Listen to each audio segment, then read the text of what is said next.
conversations after that. The reason why I'm here today is I am obviously from the sports tech field. I've just written a book about it, and I've been in the sports scene for about 5-6 years, very deeply involved. Right now, sports is somehow under attack, and most of the people that are in this conference are at the very, very front line, and they see a massive change happening. And hopefully I can share some good insights and some good motivation to how to deal with this change and how to actually make it work in a very positive way and rather focus on the potential rather than the threats. Somehow our sports life has been noticing the biggest crisis since a very, very long time. And just like with many crises, it's very, very important to focus on how you can deal with it and how it actually is able to lead into growth. So, there we go. So, I want to focus on 3 different topics today, which is reflect, embrace, strive. There's 3 different mini chapters, and hopefully at the end of this presentation, you have a clear understanding of how to go. First, one thing that I would recommend everybody very highly in the world of sports is to very, very properly reflect on where we at. This is where most of the problems start because people have issues reflecting their current status quo. So sports comes from war. War led into sports because we obviously didn't kill each other so much. And right now we have the problem that most of the people don't do sports in their daily life. Most of the people here probably think that everybody's doing sports, but that's our peer group. If you look at the whole population, it's actually very little people who get their normal exercise. The WHO recommends 150 minutes per day. This is skyrocketing. It has changed already so much. We're far spending more time on our mobile devices, online, and so on than we should be doing with sports. And obviously, digital technology is to blame, yes. And obviously, it is a very, very simple fact that it just works better with our brain. Nowadays, our attention span is getting much less, meaning if you want to get somebody to start, for example, a sport like handball, you need 4, 5, 6, 7, 8, 9 sessions to actually get him fully hooked. A computer game does that much faster, and that's part of the problem. It also leads to a lot of locations being emptied out. We all know this problem of parents still putting their kids into sports clubs, but then the kids dropping out 13, 14, 16 years later when they find that there's other interesting things. So if you really reflect that, you should understand that there is a certain problem and that there's a trend which we need to address. And this is the part where I recommend to rather embrace it. And it's very, very simple.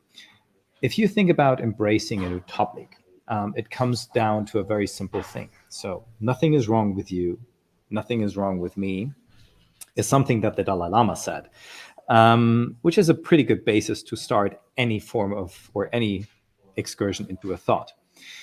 What that means in the real life is there's nothing really wrong with sports. Sports has not been getting worse. And also there's nothing really wrong with digital entertainment. So this typical thing that a lot of trainers say is like the kids need to realize that they need to put away their phones and finally know that it's much nicer to play outside. It's probably not going to happen. And the first lesson that I want to put in here is, this wasn't said by the Dalai Lama, but obviously if I tell you that it was said by the Dalai Lama, you're probably paying more attention. So one thing you really need to understand in these days is how to hack the attention span. Meaning, like with all the stuff that you do around the sport, you need to be able to compete with the attention span of today. Meaning, why do cool platforms like Facebook, TikTok, and Instagram work?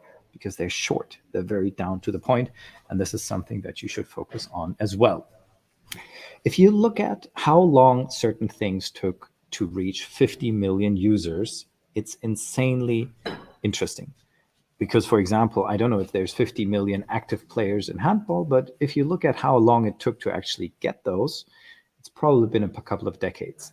Whereas some digital media gained exactly that amount in about 19 days. So you have to understand the speed of how we work nowadays. A good idea, a good video, a good athlete, a good achievement can nowadays spark a complete new movement. I mean, look what happened with tennis after I forgot her name, the very young athlete won the championship. Like the signups in clubs in Britain exploded. And that's one piece of news. So very much try to embrace and understand that. If you don't know these guys, this is the enemy that you're fighting. This, for example, is Fortnite. Super successful game. I think 180 million active users. And it's basically what you are competing with as a sport. So I've seen that there's a lot of good stuff happening in handball already. Also, thanks to Lars and his team, they're doing amazing jobs getting esports in, getting digital products in, but it needs to continue much more. And much more important, you need to embrace it. So don't see this as the enemy, see it as something that you can use to actually engage people in a new form of activity based on a sport. So what we did is just a quick sideline of how I come to know these things. We created a product called Multiball, and I'm going to walk you through it really, really quickly. And the very basic solution that we try to achieve is to get the people away from you should be doing sport. It would be good if your parents are telling you that, well, you haven't been working out for 3 weeks, and turn the whole thing around and use intrinsic motivation. Use people that really want to do this and then connect it with sports.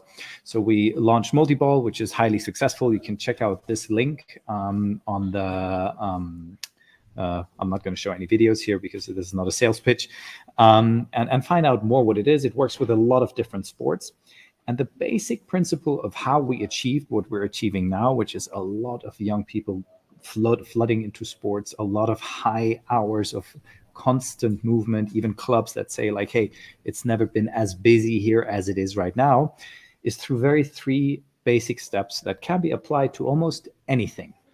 First of all, we've updated and broadened the experience. Playing on our systems, this is now, for example, an interactive squash court. It is like gaming, but it is the real world.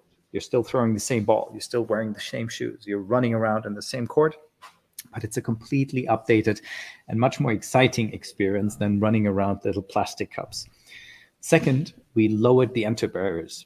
So we're not saying that these things are for sports athletes. We're not saying you have to be part of the sports. We're letting people play on soccer fields with all sorts of balls and all sorts of ages and no rules, which leads to a much more entertainment-driven aspect, and it leads people having much more exposure to becoming real members of the clubs and real athletes. And the third thing is we completely broadened the use and connected audiences. There's even incentives in our sports facilities. There's people training completely different sports. There's people having like children's birthday parties. And it helps very much to give that sports backend of like really connecting people. One example where you can find this out is actually this Saturday in Düsseldorf. So we're going to have one of our systems there. Please come by if you're in the area and try it out. It is like playing a computer game just with handball, and I'm pretty sure you're going to fully understand what it's all about.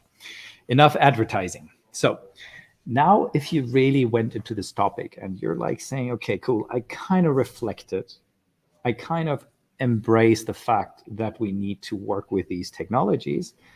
There's the third part, which is going to be probably the hardest, is the striving part. So now you have to put that into action. So that's normally the part where we see people struggling.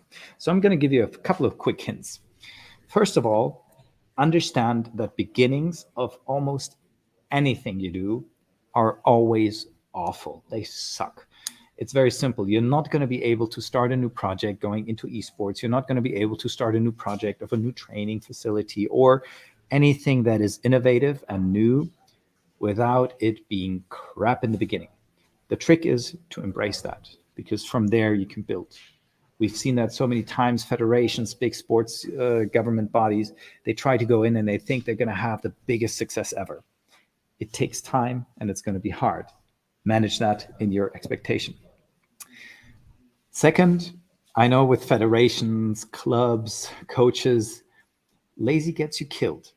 It's always going to be some work. You're going to have to go in there. You're going to have to fight for people understanding new ideas, and it's going to be time and money consuming. So you got to really, really be prepared to put in the work, because you're not going to be creating a new movement, new momentum, or new success if you just try to do the old things. One of my favorite parts is always prepare for the immune response. Maybe even some people watching here at this point are like, who's this young guy? He doesn't even have a trainer's license. He's not even part of the federation, and he didn't even study sports science. Who is he to tell us what to do? Well, that's called an immune response. Every change, everything that goes into a new form of thinking will always be challenged by the status quo and the people that are in charge right now.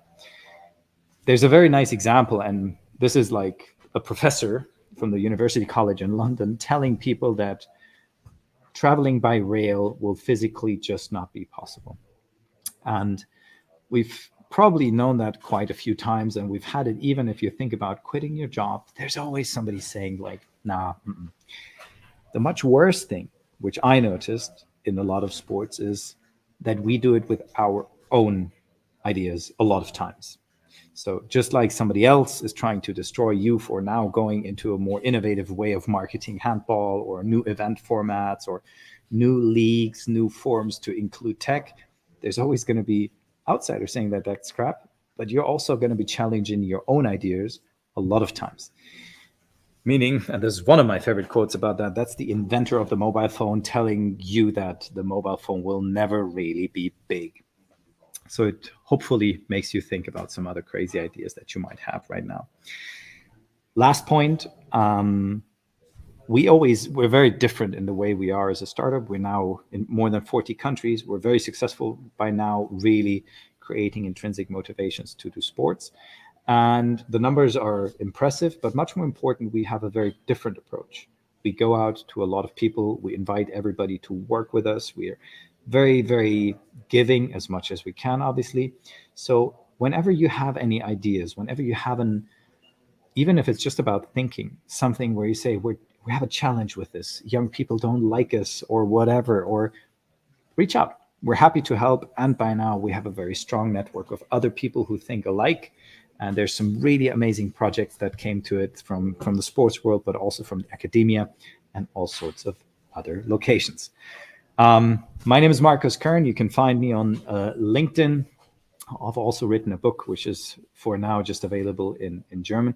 And the most important message about this is I'm actually very, very happy that the EHF and you, everybody being in this thing, is going the right way. Because like I said, reflecting and informing yourself about these changes in our modern day is very important, because a lot of things are going to change insanely quick. And if sports really wants to survive the battle for attention in our days, if we still want to have sports club as social points of interaction where people meet other people, where friendships are built, where discipline is learned, where people learn so many values for their full life, it is the duty of that sport to look around and understand what's happening in the world.